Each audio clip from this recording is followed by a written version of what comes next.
Son las 3:26 aquí en Rumbo de la Tarde y tenemos el placer de recibir hoy nuestra primera entrevista del día al candidato a senador por la demarcación del Distrito Nacional y en representación del Partido de la Liberación Dominicana y al bloque que le acompaña, a Rafael Paz. Buenas tardes y bienvenido, Rafael.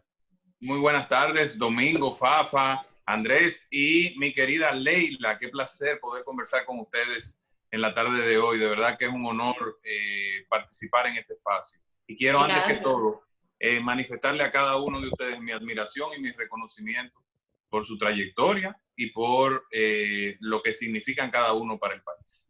Gracias, Rafael. Gracias, Rafael. Mira, Rafa, en estos días tú hiciste una crítica a la cantidad al gasto que hay en vallas de propaganda electoral. Muchas personas te respondieron en las redes, pero también en una peña que estamos tú y yo juntos en WhatsApp, preguntándote por qué en el video que mostraste habían más vallas de la oposición que del partido que representas, del PLD. Y en la peña tú respondiste con un sticker, pero a mí me gustaría que me respondas aquí, por favor. Bueno, miren, es la primera crítica que hago a lo largo de toda la campaña. Yo me he dedicado desde que inicié este proceso, desde el proceso de primarias, que fueron unas primarias abiertas, me he caracterizado por haber construido una candidatura sobre la base de lo positivo, de las propuestas, de presentar una visión del país, pero sobre todo de generar cercanía con los sectores del Distrito Nacional. Hace unas cuantas semanas inicia todo este tema de, digamos, nos golpea con fuerza la crisis del coronavirus, que como he dicho, no es solamente una crisis de tipo sanitaria, sino es una crisis económica, es una crisis humanitaria y es una crisis de tipo social, porque tiene impactos en estos distintos ámbitos. Y como buen ciudadano, durante los primeros días de el estado de cuarentena, que seguimos la mayoría de los dominicanos o los más conscientes, ¿verdad? Me mantuve resguardado en mi casa. Al salir a las calles, días después, veo que comienzan a aflorar una cantidad de vallas inusitadas. Y volví a salir una semana después y vi más. Volví a salir la siguiente semana y vi más. Es decir, durante el tiempo en que el país se encontraba detenido, comenzaron a colocarse una gran cantidad de vallas. O sea, son vallas nuevas, ¿verdad? Son vallas nuevas. De hecho, son parte de la nueva línea gráfica. Nosotros decidimos, y yo soy el candidato a senador de la plaza más importante del Partido de la Liberación Dominicana, y eso ocurrió conmigo y con también nuestra candidatura presidencial. Decidimos no colocar vallas y dedicar todos nuestros recursos a apoyar a las comunidades con temas básicos como desinfección, higienización y alimentación. Entonces, hice un llamado, una reflexión crítica sobre esto y se produjo un hecho. Un vocero de la oposición tomó el video hecho por mí, le hizo cambios, es decir, lo manipuló y lo convirtió en un video fake. Entonces procedí a hacer una denuncia pública sobre este hecho. Y como se generó una controversia al respecto, ¿Tú te refieres a Marte Piantini? ¿Verdad, Rafa? Tú te refieres a Marte Piantini porque tú lo retaste públicamente. Correctamente. Entonces, como él cambió mi video y decía que había más vallas del oficialismo que de la oposición, yo le dije, mira, es sencillo, salgamos a las calles con un notario público, vamos a hacer un conteo y si lo que yo estoy diciendo es cierto, porque tú te tomaste la libertad de tomar un material mío y manipularlo, entonces, si tú tienes la razón, si yo tengo la razón, entonces tú haces un voto de silencio de aquí a que ocurran las elecciones. Él decidió no aceptar mi reto y ya ese tema quedó completamente cerrado. Y ya yo vuelvo otra vez a concentrarme en las cosas que a la gente le interesa, que son los temas de índole económico, los temas de índole sanitario y los temas comunitarios. Andrés. Bueno, yo no voy a hablar de eso. Obviamente que no voy a hablar de eso porque en las elecciones últimas, o en todas las elecciones, el PLD ha apabullado con la propaganda en este país. Incluso el informe de participación ciudadana final de las últimas elecciones son abrumadoras. El PLD apabulla en materia de estrategia mediática y usa fondos del Estado y recursos y aplasta a sus contrarios en términos publicitarios.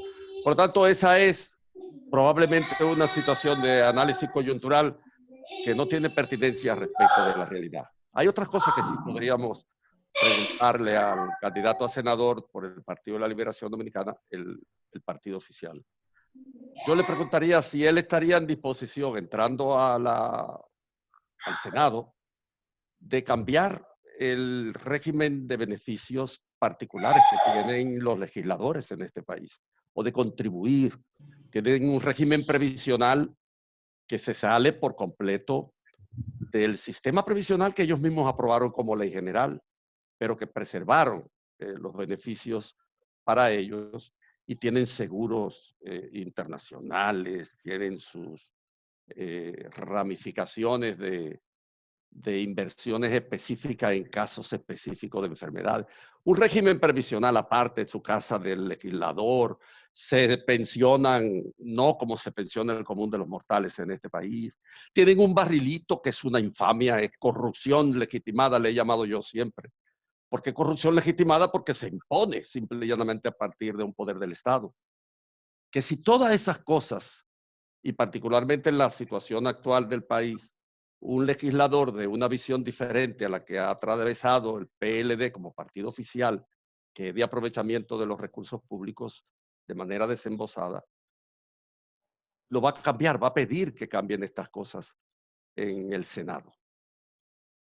Mira, Andrés, te agradezco muchísimo esa pregunta, sobre todo porque estamos en un escenario y estoy compartiendo esta conversación con personas que a lo largo de su vida han sabido decir las cosas como son, han sabido ser críticos cuando tienen posiciones fuertes, y de manera general todos siento que tenemos un compromiso con el avance y el desarrollo de la República Dominicana.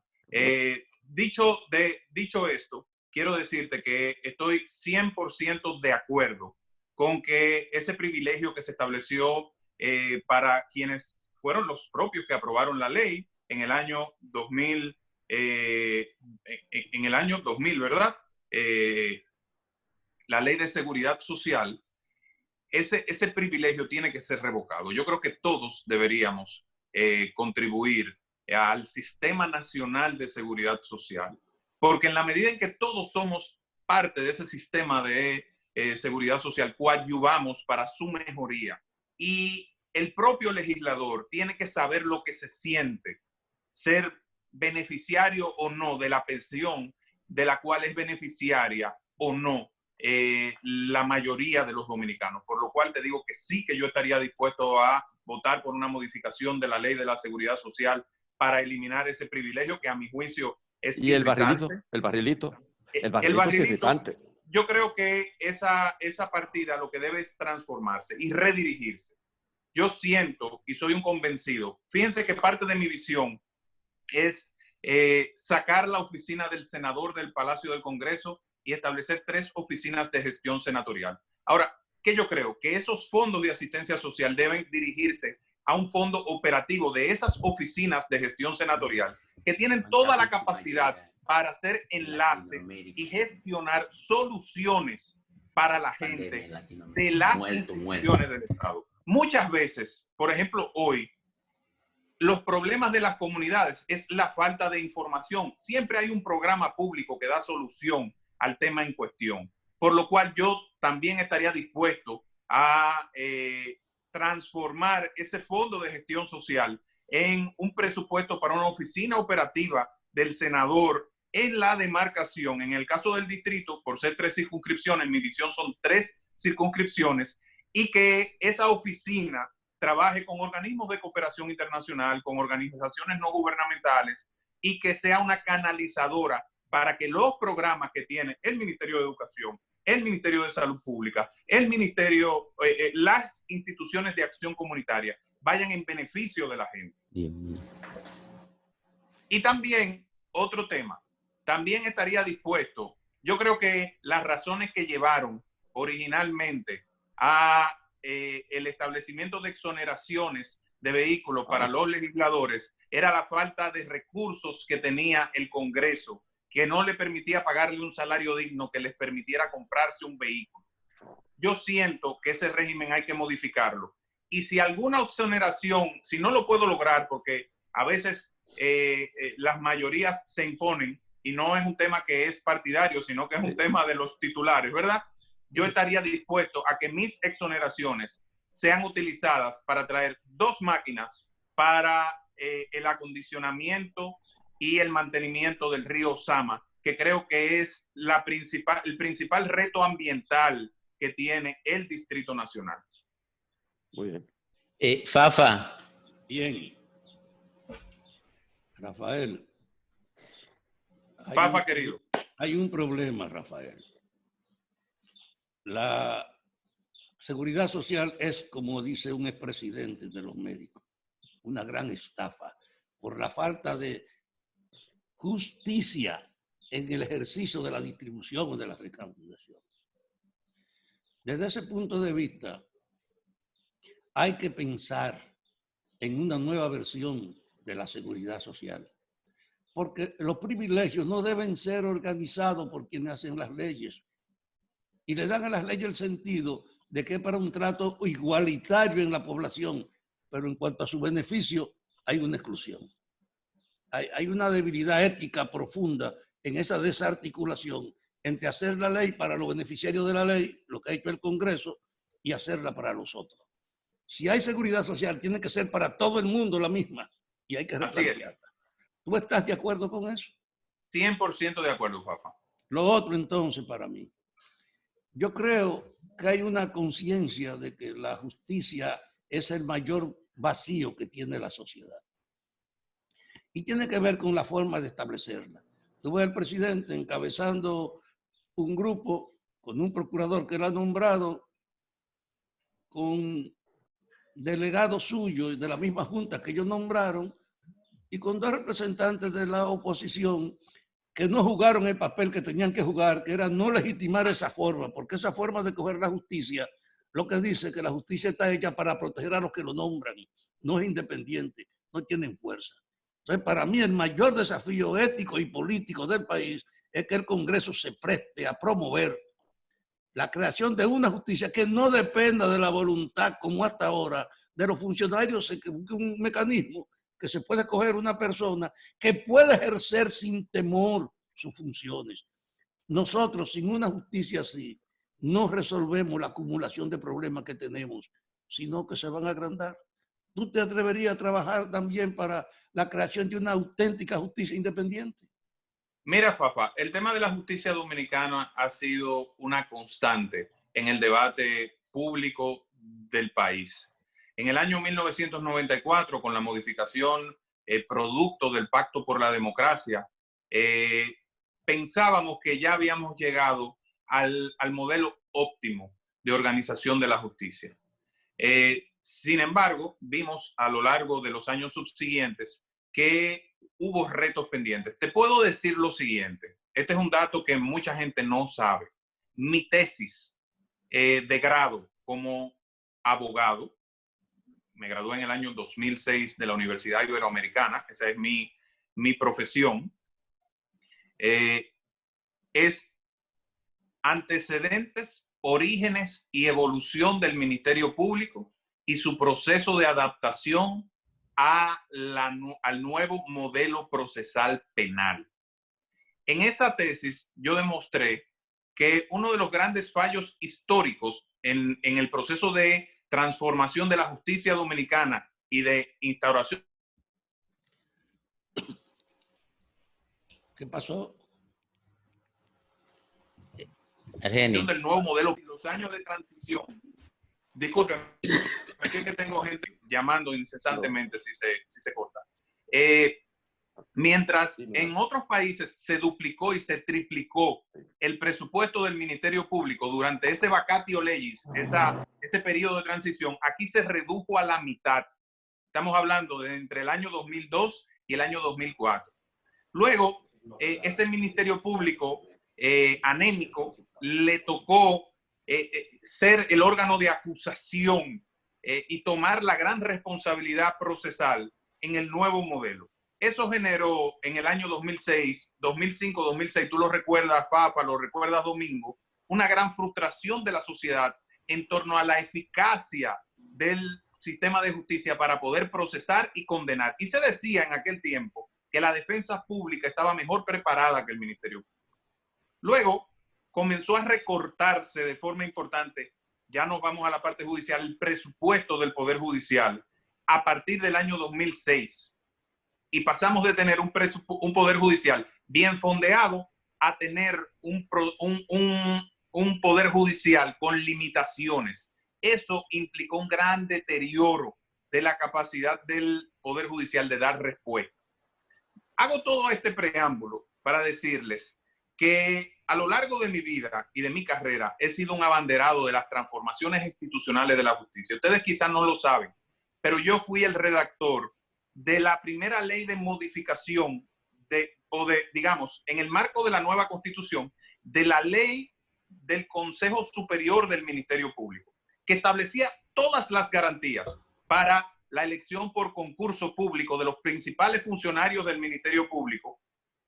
Y además de todo, hacía mucho más transparente el proceso de selección de los fiscales y los poderes del Consejo del Ministerio Público. Esa ley fue derogada casi inmediatamente por el gobierno de entonces, estamos hablando del año 2010.